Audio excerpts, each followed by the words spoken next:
హైదరాబాద్లో ట్రాఫిక్ సమస్యల భాగంగా ఇప్పుడు ప్రెసెంట్ ఉన్న కాంగ్రెస్ గవర్నమెంట్ ఏదైతే గవర్నమెంట్ ఉందో మేము రోడ్లు ఎక్స్టెన్షన్ చేస్తాం అది చేస్తాం ఇది చేస్తాం అని చెప్పేసి కేబీఆర్ చుట్టూ కూడా ట్రాఫిక్ సమస్యలు తగ్గించడానికి అని చెప్పేసి కేబీఆర్ చుట్టూ దాదాపు ఒక 8 స్టీల్ బ్రిడ్జిలు 6 అండర్ పాస్లు తీసుకొస్తామని చెప్పేసి చెప్తుంది.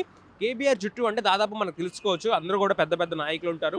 అందులో భాగంగానే కాంగ్రెస్ సీనియర్ మోస్ట్ లీడర్ అయినగా మన జానారెడ్డి గారి హౌస్ కూడా పోతున్నట్లు మనకి సమాచారం వచ్చింది. ఆయన ఇల్లు కూడా ఇక్కడ మార్క్ చేశారు, మీరు చూసుకోవచ్చు. అక్కడ సర్వే చేసి దాదాపు ఇక్కడ ఒక 87 మంది పెద్ద పెద్ద వాళ్ళందరికీ కూడా ఆస్తులు ధ్వంసం అవుతున్నట్టు తెలుసుకోవచ్చు అనమాట. మనకి ఇక్కడ ఉన్న వీళ్ళందరూ కూడా ఆస్తులు 87 మంది ఆస్తుల వరకు పోతున్నట్టు సమాచారం ఉందన్నమాట.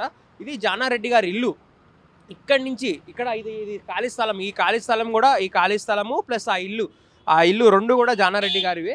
మనం 2018 వరకు కూడా జానారెడ్డి గారు అపోజిషన్ లీడర్గా పనిచేశారు కాంగ్రెస్లో, అంత పెద్ద నాయకులు అనమాట. ఇప్పుడు ఆయన కొడుకు కూడా కాంగ్రెస్ పార్టీలో ఎమ్మెల్యే జైవీర్ రెడ్డి గారు.